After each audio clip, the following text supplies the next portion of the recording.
Добро пожаловать в новый день. Встречайте утро вторника вместе с нашей программой «Утро Якутии» на телеканалах «Якутия-24» и НВК «Саха». Катерина Винокурова, Руслан Ачиров. Приветствуем вас. Сегодня в нашем выпуске мы узнаем, что делать и куда обращаться, если, например, вы заметили, что несанкционированно повысили цены на продукты. Мы постараемся дать вам ответ на эти вопросы. И в этом также нам поможет наш гость в студии. Насколько цены повысились на недвижимость? Сколько сейчас стоит квадратный метр?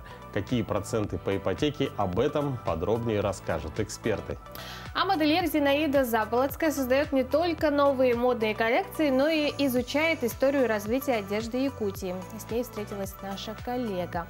Мы вас с ней познакомим обязательно. Ну а помимо этого ждут вас наши традиционные рубрики вторника, книжная полка, дата события, конечно же, и говорим правильно. Ну и также мы напоминаем, что работаем в прямом эфире, и вы также можете принимать участие вместе с нами. Можете отправлять ваши сообщения, пожелания на наш WhatsApp и Telegram номер 8 914 273 44 88. Участвуйте. Ну и, конечно, мы начнем по традиции с рассказа о погоде. Итак, сегодня в центральных районах в 6 часов утра температура воздуха составила 24-33 градуса мороза. В Заречной группе 21-34, в южных 17-22, в Вилюйской группе 23-32 градуса, в Нижнеленских 25-27, в западных 23-29, в Колымо-Дигирской группе от 21 до 30 градуса мороза, в Янских 26-32, на северо-западе 27-33 градуса. В 6 часов утра температура воздуха в городе Якутске составила 29 градусов, атмосферное давление 759 миллиметров ртутного столба, штиль. Сегодня днем в Якутске ожидается небольшой снег. Вечером ветер юго-западный 2-5 метров в секунду. Температура воздуха днем составит 12-14 градусов со знаком минус. Сейчас, конечно, время завтрака, и мы желаем всем зрителям приятного аппетита. Но, Катя, ты вообще успеваешь завтракать перед эфиром, например? Нет, я не успеваю. Я всегда говорю, что я не успеваю. Успеваю только выпить чашку кофе.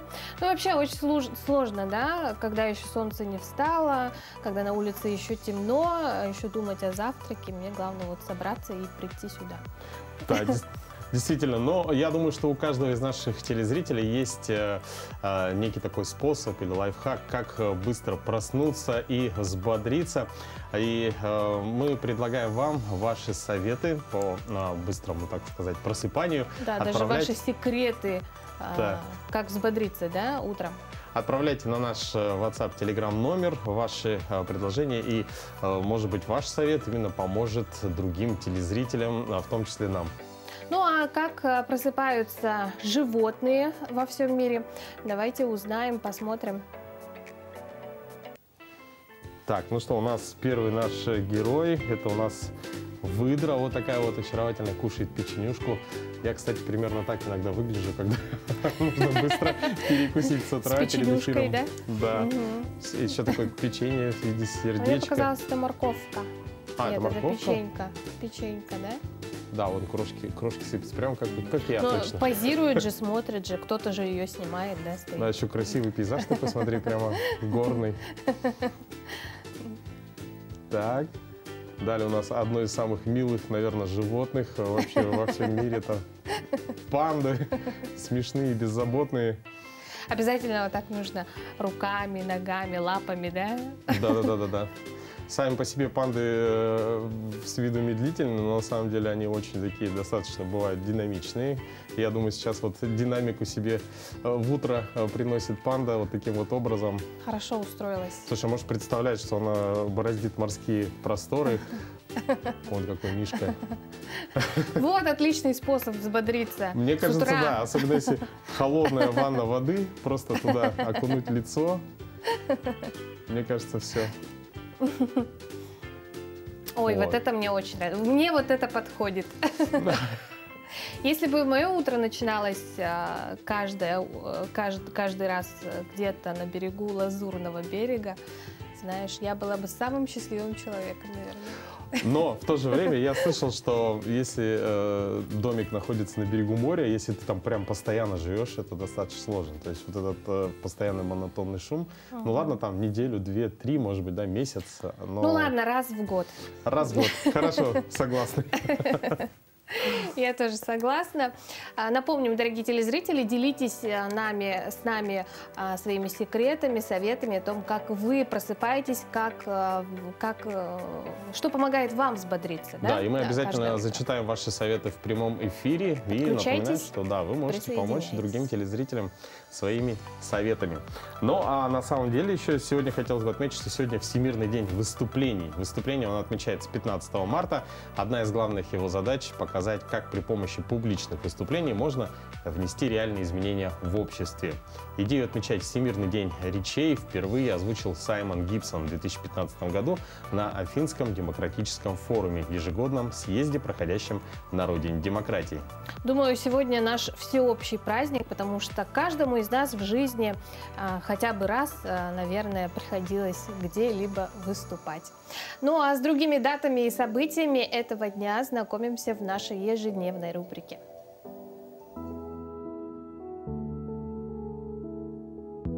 На календаре 15 марта. Сегодня отмечают Всемирный день прав потребителей, Всемирный день социальной работы, Международный день защиты бельков. По народному календарю сегодня Федот Ветронос. Если ветер в этот день был теплым, то и лето должно было быть теплым. Если же шел дождь, это сулило мокрое лето. Этот день в истории. В 1917 году в этот день находившийся в швейцарском городе Цюрихе Владимир Ильич Ленин отправил жившей близ Женевы Инессе Арманд письмо, в котором поделился с ней новостью о том, что в России произошла революция. В 1962 году, 15 марта, состоялось выступление Джона Кеннеди, в годовщину которого ООН учредила Всемирный день прав потребителей. В 1990 году в этот день Михаил Горбачев избран единственным в истории Советского Союза президентом. В 2005 году, 15 марта, в Иерусалиме открыт новый музей истории Холокоста Яд Вашем. Новый музей фокусирует внимание посетителей на личных историях людей, ставших жертвой геноцида.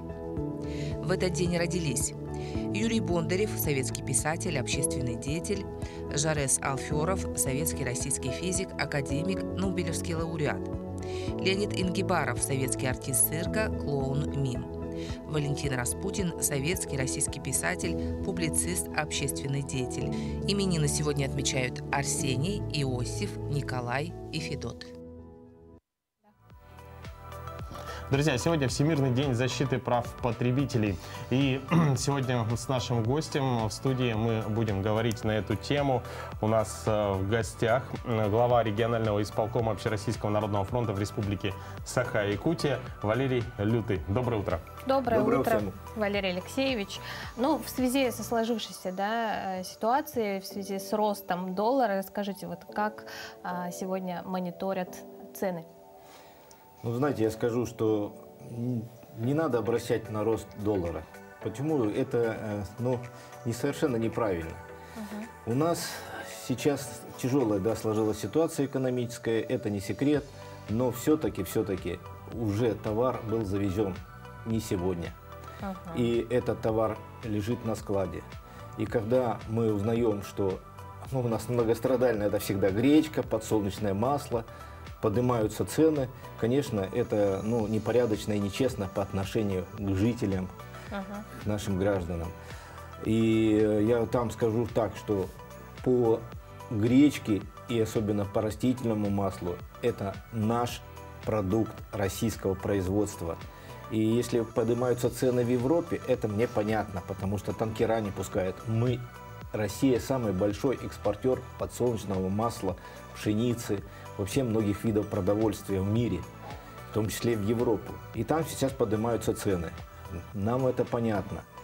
А почему вдруг на следующий день поднимается при повышении доллара у нас товар на гречку, вот это объяснить сложно. И, конечно же, мы ведем мониторинг, чтобы мы как общественники, мы помогаем Госкомцен следить за необоснованным повышением цен.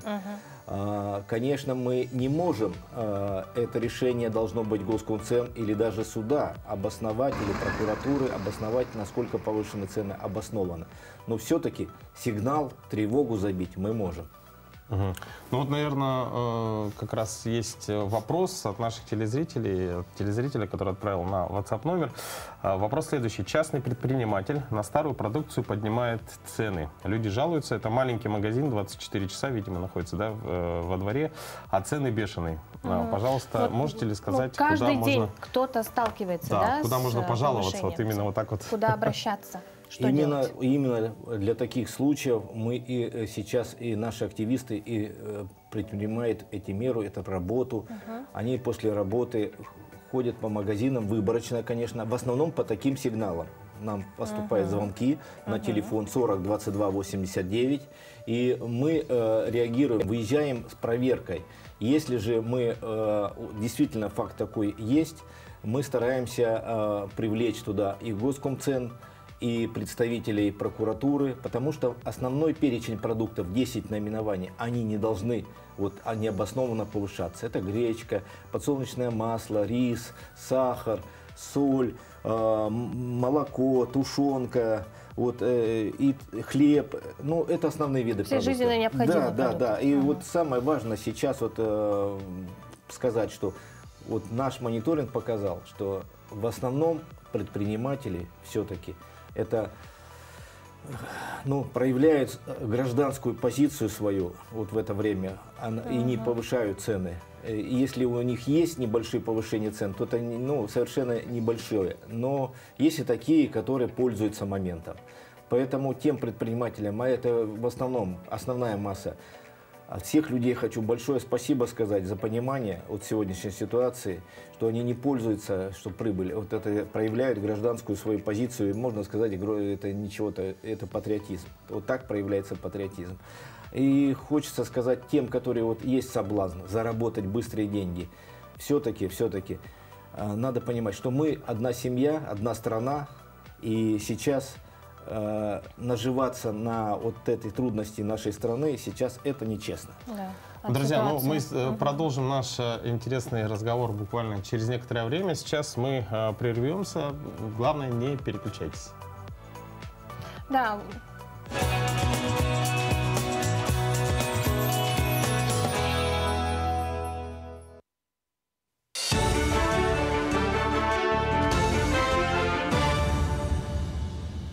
Якутия, доброе утро, коллеги. Сейчас блок новостей.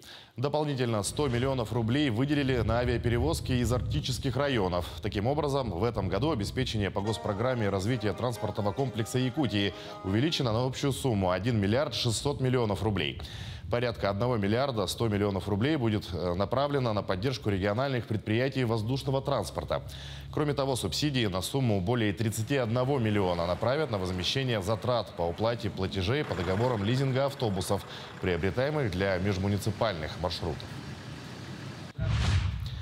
Совещание комиссии по чрезвычайным ситуациям провели в Аймяконской районной администрации. Главы всех поселений и приглашенные руководители золотодобывающих предприятий говорили о подготовке органов самоуправления к пожароопасному сезону.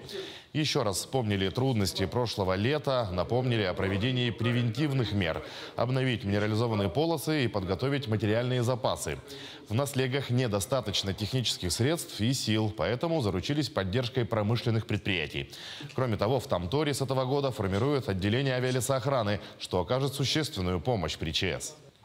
В данное время у нас 7 ребят из Тамтора, молодежи до 30 лет, они уже проходят медкомиссию, будут проходить учебу по пожаротушению на целый год да. А на весенний период, с мая по сентябрь месяц, уже 5 человек тоже будем набирать. В этом году будет действовать авиалесоохрана уже полноценно. В Нерюнгри с февраля ведут работы по механизированной снегоочистке дорог. Основной объем работ уже выполнен, и большинство улиц города очищены от снега. Но дорожные службы не намерены расслабляться. Зимний период самый сложный для специалистов, обслуживающих дорогу. И несмотря на то, что по календарю уже наступила весна, снегоочистные работы будут продолжаться по мере необходимости. Кроме механизированной очистки проезжей части, тротуаров и внутриквартальных проездов, распределяют противогололедные материалы и вывозят снег в специализированные места складирования. В работах заняты более 10 технических средств. Погрузчики, грейдера, самосвалы для вывоза снега, также маленькие бобкеты, это для очистки внутриквартальных проездов. У нас два подрядчика по автомобильным дорогам. У нас акционерное общество «Дорожник», по внутриквартальным проездам ООО «Трансплюс». Ежедневно специалисты производят объезды по городу и распределяют технику на очистку. И о спорте. Республиканские турниры по хоккею с шайбой среди ветеранов спорта провели в Алдане. В ежегодных соревнованиях приняли участие команды из Якутска, Нерюнгри и Алдана. В этом году турнир, посвященный памяти хоккеиста и тренера Андрея Герасимова, прошел в 11-й раз. Соревнования инициирует сын спортсмена, президент Федерации детско-юношеского футбола, флорбола и хоккея Никита Герасимов. В период активной работы Андрей Герасимов привлек в Алдан элиту хоккейного спорта, а некоторые его воспитанники сегодня выступают в лигах страны. В советские годы хоккей с шайбой в Алдане был массовым. В постперестроечное время его популярность ослабла. Ожидается, что с появлением ледовой арены этот вид спорта привлечет молодежь. Мы можем принимать уже в большом количестве команд. Также сможем устраивать и турниры не только ветеранские, не только взрослые, но еще и детские, юношеские. Думаю, что этот ледовый дворец действительно даст нам большой толчок в развитии хоккея в Алданском районе. И не только в Алдане, и в Республике Саха-Якутия.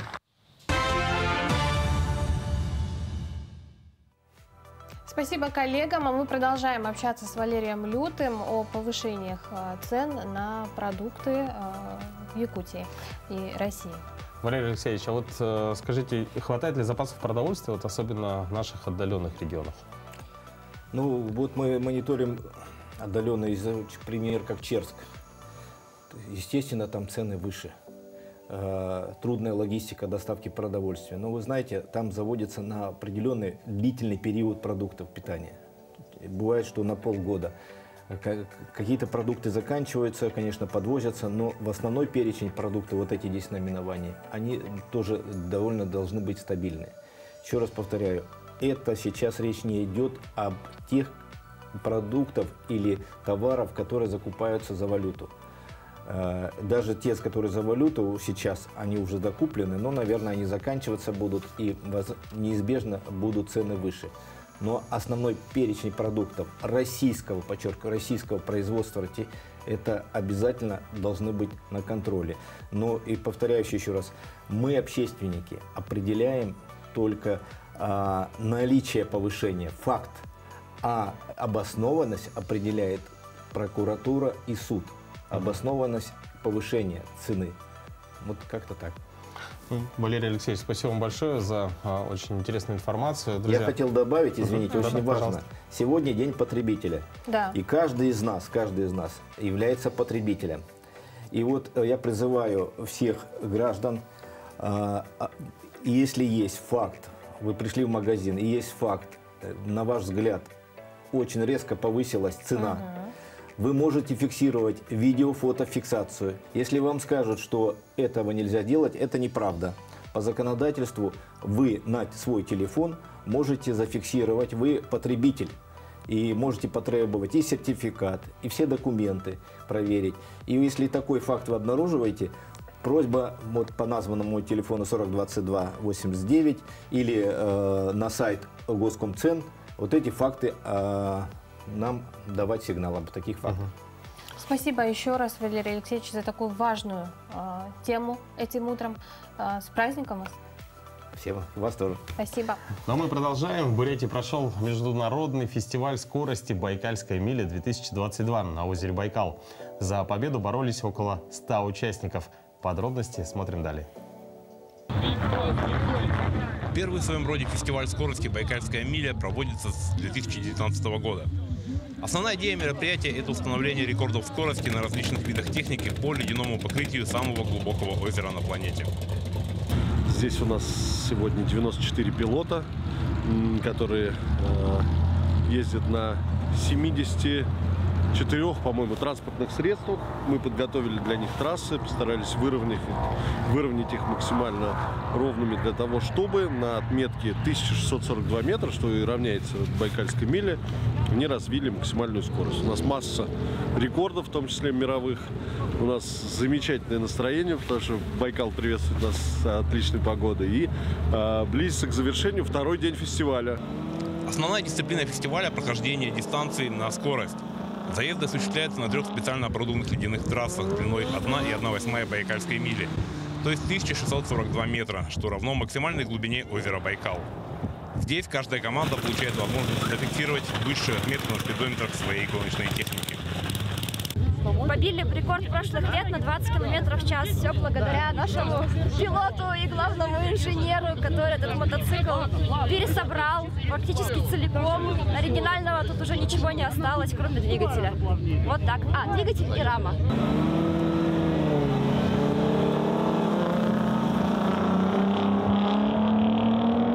В соревнованиях используется около 70 единиц техники, представляющие различные гоночные дисциплины. Ралли, мотокросс, шоссейно-кольцевые гонки, дрифт, драг-рейсинг и другие. Нашими участниками сейчас были установлены несколько рекордов. Во-первых, в первый день фестиваля Сергей Кабаргин развил максимальную скорость в дрифте. Это, по-моему, 253 км в час. Кроме того, уже во время официальных соревнований, официального мероприятия был побит автомобильный рекорд. Сейчас одна из команд с реактивным автомобилем, с реактивным двигателем, точнее, побила предыдущий рекорд и развила 258 км в час. 2 дня катаюсь. Сегодня был лучший результат – 117 км в час. Просто приехала посоревноваться сама с собой. Именно из-за суровых природных условий мероприятие является уникальным достижением в истории авто и мотоспорта. Это испытание и вызов не только для пилотов, но и для разнообразной техники, участвующей в соревнованиях. Доброе утро всем, кто к нам присоединился. В эфире «Утро Якутии» на каналах Якутия-24 и НВК «Саха». В студии мы, Руслан Ачиров и Катерина Винокурова. Чемпионат республики по мини-футболу стал самым зрелищным и волнительным событием для ленчан. Трибуны спортивного зала «Карат» взрывались то бурными аплодисментами и радостными криками, то возгласами разочарования. В финальной игре встретились сильнейшие соперники – сборная Ленского и Усть-Алданского района. Результаты узнаем у Анны Кожевниковой. То, что ленская сборная выйдет вперед, сомнений ни у кого не вызывало. Самым горячим матчем стал финальный. Первый тайм прошел в жесткой атаке с обоих сторон, но на табло счет остался 0-0. Очень сильно болею. Как не болеть-то? Наш город, наш Ленский район, надо выигрывать, побеждать. Ну, молодцы, пацаны, что? Тяжеловато, конечно. Но в остальном вообще прекрасно, молодцы. Нужен гол. Будет гол, будет победа. Финальная игра, пожалуй, самая напряженная. На поле две сильнейшие команды Ленского и Усть-Алданского района. Первых 2 гола забили команда гостей, после чего хозяева поля решили взять реванш и практически один за другим забили 3 гола. Авторами голов стали Владимир Потапов, капитан команды Вадим Юшинов, и победный 3-й гол забил Олег Кислица. Усть-Алданцам не помогло и то, что они сняли вратаря перед окончанием матча. Конечно, радостно, положительно все. Чемпионат домашний, родные стены помогли, болельщики помогли. Думаю, на высоком уровне провели чемпионат республики в Ленске. Только положительные эмоции. Болельщики от этой игры на грани были в восторге. Сказать, что напряженно, это вообще ничего, по-моему, не сказать. Игра была очень сильная, насыщенная игра была. 2 очень серьезных соперника встретились сегодня на этой площадке. И это было видно по игре. Те, ну как бы сказать, недочеты, которые были в первом периоде, я думаю, что сумела собраться наша команда, сумела сорганизоваться, маленько перестроили свою игру и пришли поэтому к победе. Итак, победный Олимп возглавила Ленская сборная. Второе место Усть-Алданцы, а третья команда Северо-Восточного федерального университета. Денежные сертификаты в размере 300, 200 и 100 тысяч рублей были приятным бонусом. Денежный приз в размере 10 тысяч рублей. Ну, это впервые в чемпионатах республики такое. Ну, приятно.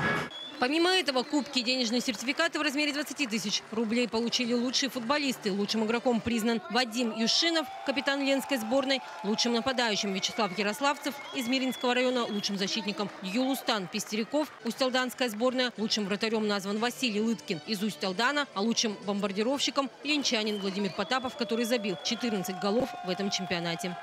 В целом все прошло на высоком организационном уровне, за что хочется выразить благодарность Ленскому району, спорткомитету Ленского района. Команды, 9 команд приехало. В принципе, уровень команд примерно одинаковый, что подтверждается напряженными матчами. Практически во всех матчах игра шла до последней секунды.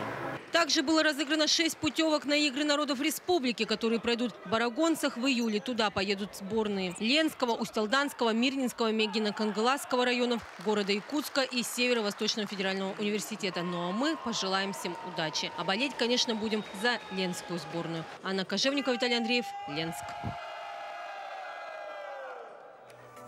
Один из принципов грамотной организации труда гласит: дома отдыхай, а на работе работай. Но вот, например, что делать людям, которые относятся к категории самозанятые, так называемые фрилансеры? Всегда возникает необходимость поиска комфортного пространства, которое будет располагать к плодотворной работе, а не расслаблять и отвлекать. Слово «коворкинг», кем оно было придумано и каковы его главные задачи? Об этом расскажет наша рубрика «Говорим правильно». Доброе утро, дорогие телезрители! Язык – это наше зеркало, в котором отражаются все процессы, происходящие в обществе.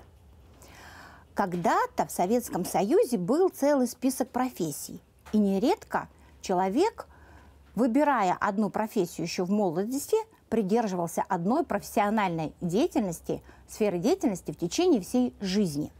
И сам список профессий не слишком часто изменялся. В настоящее время человек может не только в течение жизни несколько раз поменять место работы, но и саму эту самую сферу деятельности. Те, кто застал 90-е годы, те помнят, как в нашу речь просто ворвались слова, которые обозначают названия новых профессий. Маркетолог, риэлтор, брокер и уж совсем непонятно мерчендайзер. И вместе с названиями новых профессий, рядом со знакомыми словами «контора» и «учреждение» появилось слово «офис». К этим словам мы уже давно привыкли и активно используем их в своей речи. А вот слово «коворкинг» только входит в нашу жизнь. Итак, что же такое коворкинг? В прошлом году РИА Новости подготовила целую статью, которая посвящена вот такому понятию новому коворкинг. Итак, коворкинг, конечно, это слово перешло к нам из английского языка и в дословном переводе обозначает «совместная работа». Коворкинг – это офисное пространство, в котором любой желающий может арендовать одно или несколько рабочих мест. Это нечто среднее между работой дома и привычной для нас работой в офисе. В коворкинге, конечно, нет такой рутинной офисной работы. Здесь более демократичная обстановка. И надо сказать, что коворкинг еще и место для общения. Здесь можно позавести очень даже полезные знакомства. А еще коворкинг используется как место для проведения мероприятий. Но сама философия подобного вида трудовой деятельности, организации труда, появилась раньше, в 1999 году. И она была придумана Берни Диковином, геймдизайнером и писателем. Именно тогда им был сформулирован принцип группового сотрудничества. Нужно сказать, что вот этот принцип группового сотрудничества, работа на равных, она была противопоставлена такой традиционной иерархии всех участников трудового процесса, которая обычно принята на работе. Нужно сказать, что именно этот принцип работать всем вместе, работать на равных, и придерживался первый вариант коворкинга, который был открыт в 2005 году. Давайте говорить правильно. Всего доброго.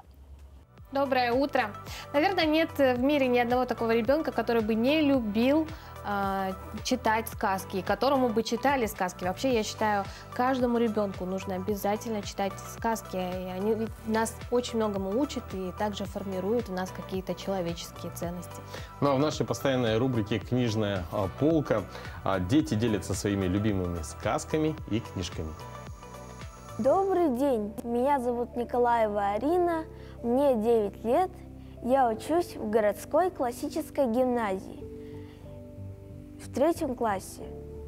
Сегодня я вам хочу рассказать о своей любимой народной немецкой сказке «Кукушка». В ней говорится о бедной женщине, у которой было 4 сына. Женщина так много трудилась, что очень сильно устала и заболела. Она просила своих детей принести ей воды, но дети не слушались свою маму и продолжали играть на улице. Чем закончилась эта сказка и почему кукушка с тех пор не вьет себе гнездо, вы узнаете, прочитав эту сказку. Эта сказка учит любить родителей, уважать их, быть внимательнее к ним и всегда быть рядом с ними. Желаю вам всего хорошего и читайте много добрых сказок. До новых встреч! Стоимость жилья в столице Якутии по данным на февраль 2022 года ощутимо выросла на первичном рынке. В течение прошлого года стоимость на недвижимость росла примерно на 15% по сравнению к предыдущему. Насколько повысились цены, сколько сейчас стоит квадратный метр? Какие проценты по ипотеке сегодня? Обо всем этом нам сегодня подробно расскажут наши гости. Представитель строительной компании «Строй Академия» Мария Албу и эксперт по недвижимости, директор риэлторской компании «Правовой центр недвижимости» Аркадий Назаров. Доброе утро, уважаемые гости. Доброе утро. Ну, начнем разговор, наверное, с Марией Вячеславовной. Как мы знаем, на прошлой неделе ваша компания объявила о старте продаж новостройки по улице Вилюйский тракт, 3-й километр. Этот объект строился с осени 2018 года. А по плану должны были ввести в позапрошлом году. Что произошло и почему только сейчас открыли старт продаж? Ну, на увеличение срока строительства повлияло изменения в нашем законодательстве, во-первых. Во-вторых, были такие причины достаточно веские. И сейчас мы продлили срок действия разрешительных документов до конца первого квартала 2023 года. На сегодняшний день готовность жилищного комплекса у нас 70%, поднят полностью контур 7-го этажа и есть проплата на техническое подключение объектов. Вот. Но мы почему объявили сейчас такую стоимость? Потому что мы пока не получили аккредитация объекта, не проведена банком. Мы не можем работать с ипотечными кредитами. Поэтому мы готовы сейчас продавать до конца марта по цене 100 тысяч рублей за квадратный метр без ипотеки. Вот все, как только мы в конце марта получим аккредитацию в Сбербанке, соответственно, цена у нас по предложению тоже вырастет. И будет, ну, ниже, конечно, чем на всем рынке города Якутска, но выше, чем 100 тысяч рублей. А повышение цен не боитесь? Уверены, что достроите дом? Мы достроим этот дом, потому что туда вложено достаточно средств именно застройщика. Мы пока не привлекли ни рубля кредитных денег. Пока строили за счет собственных денег. Вот, поэтому у нас нет другого выхода, кроме как достроить этот объект. Вот, мы обращались за аккредитацией во многие банки, но пока напрямую сейчас мы вышли со Сбербанком. А можете рассказать более подробно про объект и какая точная дата ввода и что планируете сделать в жилом комплексе? Ну, у нас там есть, во-первых, 2 уровня автомест. Вот, там будет 190 автомест при наличии 325 квартир в этом доме. Есть нежилые помещения, есть торговые помещения. Нежилые помещения – это будет учебно-воспитательный корпус. Вот. Ну, в принципе, очень такой, я считаю, что расположение объекта очень хорошее, потому что есть квартиры, которые выходят прямо на Чучур-Муран. Есть, ну, в принципе, очень хорошее расположение. Да, красивый вид. Все. Вот. Но были затруднения, но затруднения это не связаны никак с застройщиком. Вот. Они связаны, скорее всего, с изменением в действующем законодательстве, потому что когда в 2018 году ввели, что строить только через эскроу счета, тут пришлось перестраивать всю работу по этому объекту. Какие еще преимущества, помимо, в отличие от других застройщиков? Ну, будем говорить, что мы имеем свой отдел продаж, и вот буквально при продажах мы будем каждому подходить очень индивидуально. Каждому клиенту нашему мы будем очень индивидуально подходить. Где-то будем идти на рассрочку, где-то будем идти на скидку, где-то что-то все равно, когда продается, квартиры идут от застройщика, там немножко есть возможность варьировать. Ну, вопрос Аркадию, да, вы как эксперт, что думаете вот насчет этого объекта? Расскажите подробнее вообще о ситуации в целом на рынке, и будет ли далее повышение цен, и что будет с ипотечными процентами? Ну, ситуация на рынке новостроек сейчас очень сильно цены подняли, некоторые застройщики. Сейчас вообще на рынке 13 домов в продаже находятся. И из них 5 застройщиков пока приостановили продажи, мотивируя тем, что цены на материалы растут, и пока они не могут конкретную цену сказать. Оставшиеся застройщики подняли цены, и у некоторых застройщиков уже нету квартир. Сейчас вообще нету, ну, есть большая нехватка квартир, вроде бы субсидии есть на ипотеку, но что покупать? Ну, таких домов, которые вот с ближайшим годом, на самом-то деле нет. Почему вот я вот насчет преимущества хотел сказать стройакадемии. У этого дома большие преимущества в том плане, что домов, которые с ближайшим годом, ну, с такой готовности, на сегодняшний день почти нету, либо они вводятся далеко. 4-й квартал 2023 года, например. Учитывая сегодняшнюю ситуацию, люди боятся покупать в домах, где долгий срок ввода. Ну, непонятная ситуация. Благо, сейчас субсидированную ипотеку пока оставили. У нас 3 субсидированные ипотеки работают. Это дальневосточная ипотека для молодых семей и родителей с детьми, семья, у которых после 2018 года родился ребенок, и господдержка. Это для всех граждан России. Пока насчет прекращения ничего не говорится, то есть они как бы будут пока в этом году работать. Поэтому, ну, в любом случае, новостройка все равно будет поддерживаться, потому что, вспоминая 2015 год, тоже вот когда в 2014 году доллар поднялся, был сильный застой, и вот весной, когда ввели господдержку, движение пошло. На вторичный рынок процентная ставка уже от 20, то есть, ну, на вторичный рынок, скорее всего, немножко будет застой. Сейчас цены тоже подняли, некоторые продавцы тоже приостановили. Поэтому те, которые продали квартиры, они, ну, куда вложиться, тоже такой возникает вопрос. На данный момент вот стройакадемия по Вилюйскому тракту объект очень выгодный тем, что это, во-первых, хорошее вложение, потому что человек, когда покупает квартиру, ну, всегда надо смотреть как инвестиция. То есть недвижимость – это в любом случае всегда инвестиция. Тут можно смотреть и как краткосрочная инвестиция, потому что после аккредитации дома в любом случае цены поднимутся, потому что, ну, таких объектов нету, и цена может быть от 130 и выше, потому что сегодня средняя цена за квадратный метр 140 тысяч. Есть и по 145, и по 135, в зависимости от количества комнат. Однокомнатные и квартиры-студии, они намного дороже стоят, и 2-3-комнатные немножко по цене дешевле. Поэтому тут надо смотреть в том плане, что Можно сейчас купить, можно и ближе к лету продать. Почему уверен? Да, перепродать. Ага. Потому что пока есть господдержка, все равно покупательная способность будет. Поэтому я как бы уверен за этот проект. И сейчас вот занимаюсь отделом продаж. Поэтому можете звонить, узнавать все вопросы. Я отвечу на все интересующиеся вопросы. Отлично. А вот такой вопрос, если, например, человек в ипотеку приобрел недвижимость, там, квартиру, да, может ли измениться процент по ипотеке?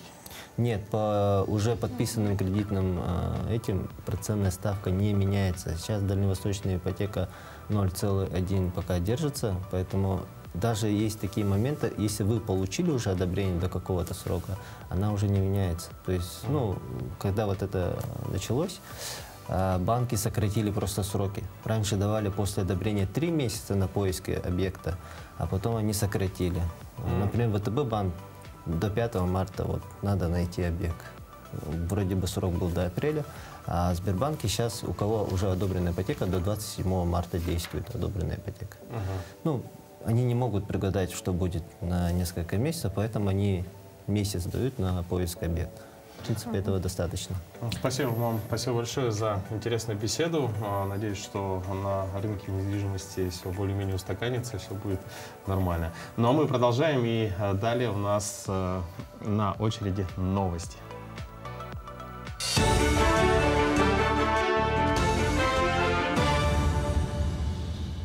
Якутия, доброе утро. Далее блок новостей.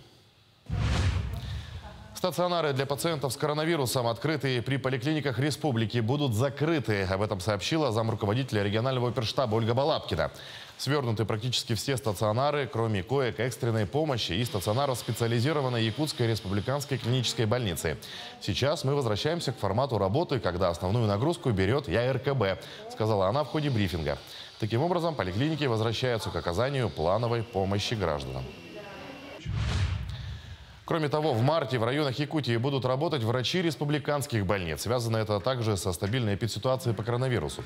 Таким образом, возобновили выезды мобильных бригад республиканских врачей узкого профиля в районы. Например, в Вовино-Батантайский улус вылетела бригада педиатров республиканской больницы номер 1. Бригада ведущих специалистов педиатрического центра будет работать в Оленёкском, Эвенкийском национальном районе. А детский хирург, детский уролог-андролог, эндокринолог, невролог, травматолог-ортопед, врач УЗИ сердца, УЗИ органов брюшной полости и детский гинеколог будут работать в Алаеховском улусе. Завершили установку нового стационарного рентгеновского комплекса в лечебном отделении в Нюрбе. Его приобрели по нацпроекту здравоохранения. Новый аппарат поможет повысить качество оказания медицинской помощи при различных заболеваниях. Предварительный просмотр снимка возможен уже через несколько секунд, а обработанное высококачественное изображение оперативно можно передавать на любую рабочую станцию информационной системы больницы. Также успешно работают и другие приобретенные аппараты, например, 2 видеогастроскопа. Такой же аппарат установлен в стационарном отделении, то есть помощь, диагностику получают лица, которые находятся у нас на стационарном лечении, которые поступают в экстренном порядке в наше хирургическое отделение. Жители Якутии могут освоить азы наиболее востребованных профессий бесплатно. Краткосрочные курсы проводит Центр опережающей профессиональной подготовки. В этом месяце Центр предлагает углубиться в изучение профессий информационных технологий. На курсах научат разрабатывать дизайн сайтов, создавать фирменный стиль, выполнять индивидуальные проекты. Учебу проводят в дистанционном формате, в онлайн-режиме. Общая продолжительность курсов 72 часа. После завершения учебы выдают сертификат. Сегодня начнутся первые занятия. Как мы видим, что сейчас мир очень быстро меняется, и мы знаем, что каждое событие меняет то или иное направление, поэтому мы для школьников дали тот момент, чтобы они включились в IT-направление, где они могут написать те или иные языки программирования, просмотреть какие-то именно программные обеспечения по анимации, по созданию каких-то рисунков, графических рисунков. Рассматриваем несколько программных обеспечений.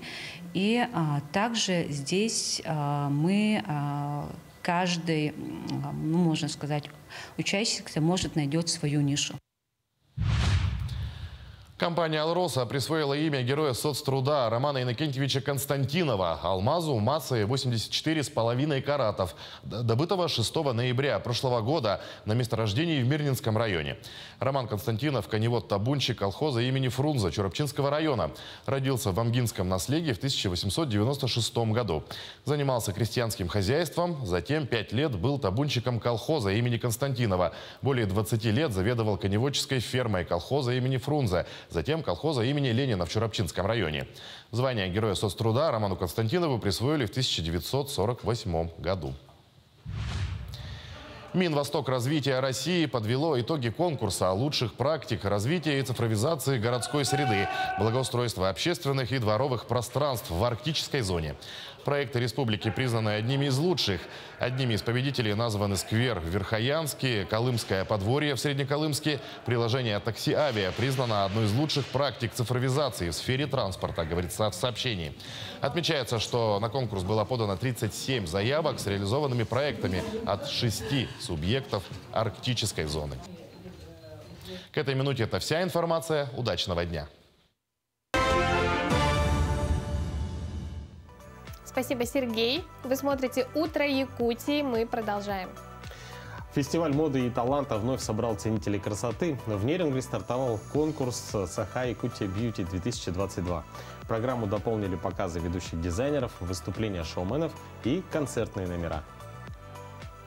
23 участника, 5 возрастных категорий и конкурсы «Мисс Якутская красавица» и «Мистер Саха Якутия». Это уже второй фестиваль красоты, который проводится в Нерюнгри с участием звезд российского шоу-бизнеса.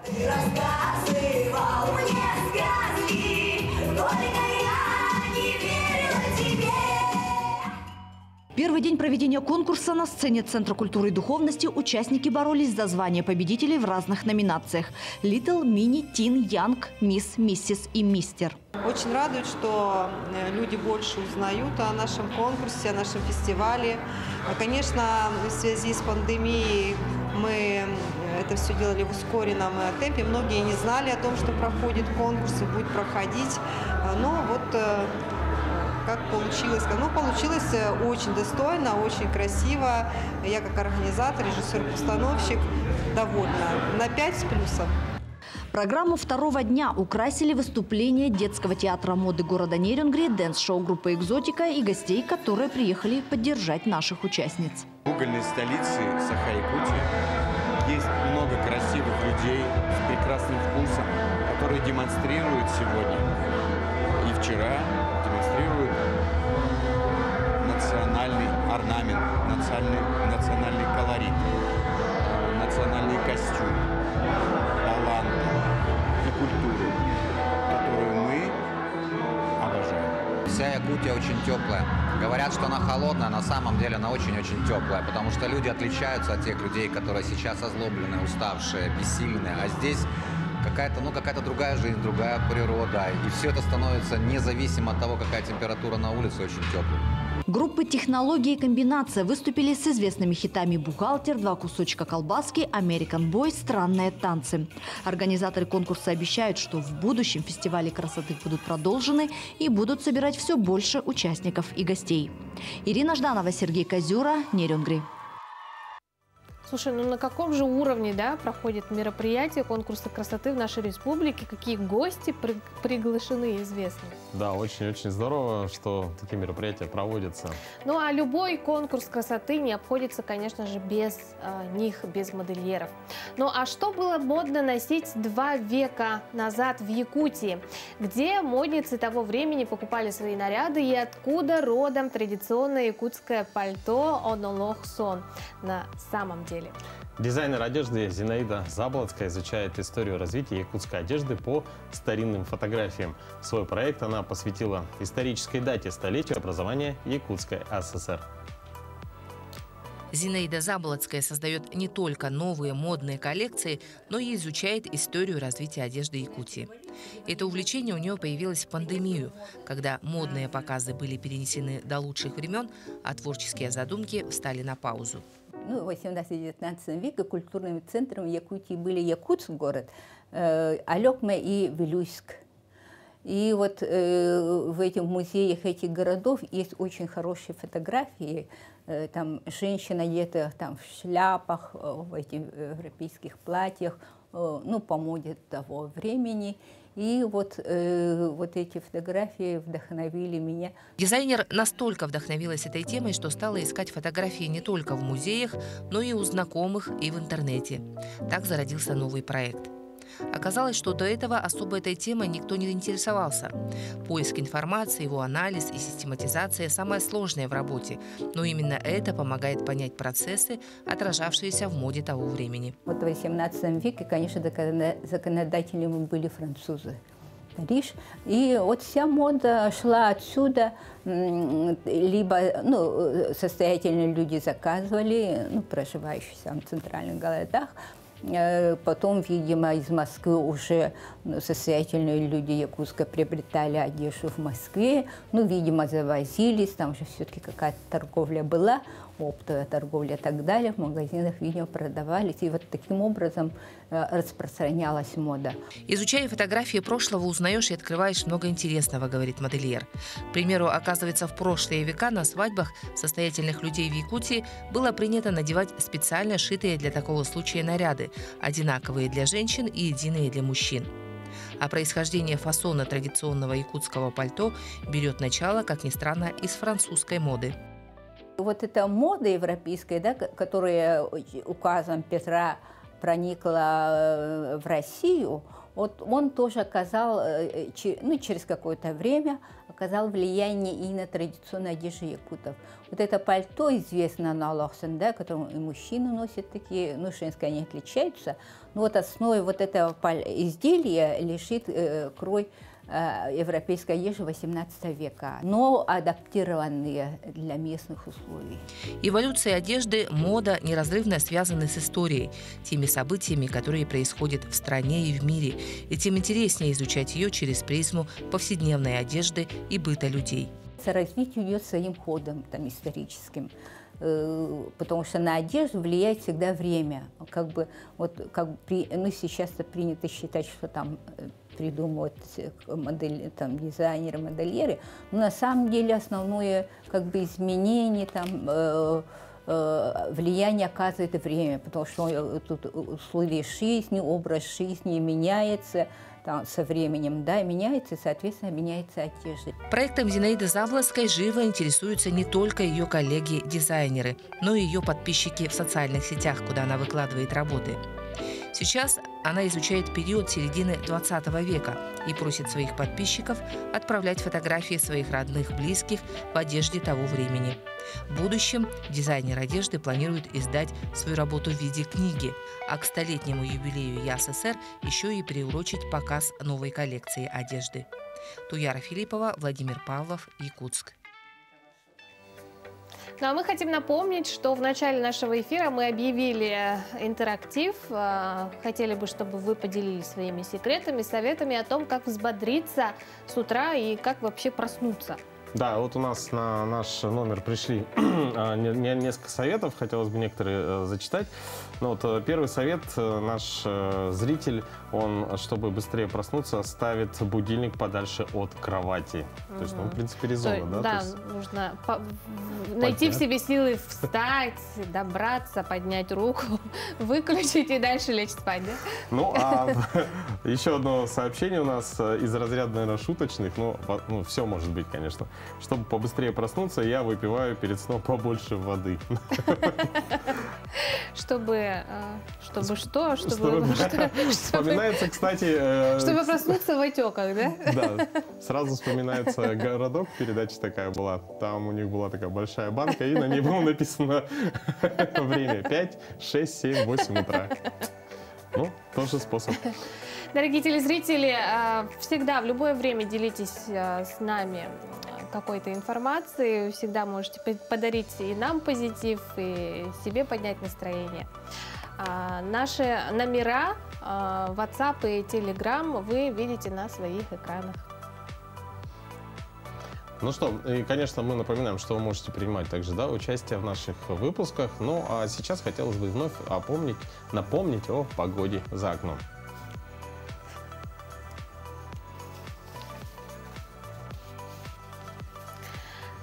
Итак, сегодня в центральных районах до 33 градусов, в Заречной группе 21-34, в южных 17-22, в Вилюйской 23-32 градуса, в Нижнеленских 25-27, в западных до 29, в Колымы-Дигирской группе 21-30, в Янских 26-32, на северо-западе 27-33. Сегодня в Якутске в 6 часов утра температура воздуха составила минус 29 градусов. Сегодня вечером ожидается небольшой снег.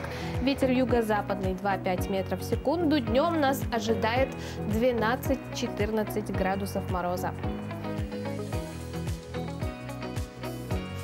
Я все ожидаю, вот, когда, по крайней мере, вот в Якутске у нас где-то ближе к июню месяцу уже прям наступают белые ночи, и ты просыпаешься, когда уже светит солнце. Вот. Ой, до июня еще так далеко. Я вообще жду апрель сначала, да. Сначала жду апрель, потом мой любимый месяц май. Я думаю, что все вот любят, да, когда просыпается природа, можно выезжать на природу ту же самую, да, наслаждаться теплыми днями, вообще радоваться жизни. Вообще радуйтесь жизни каждый день. Смотрите нас каждый день обязательно. Ну а мы увидимся с вами завтра. До новых встреч.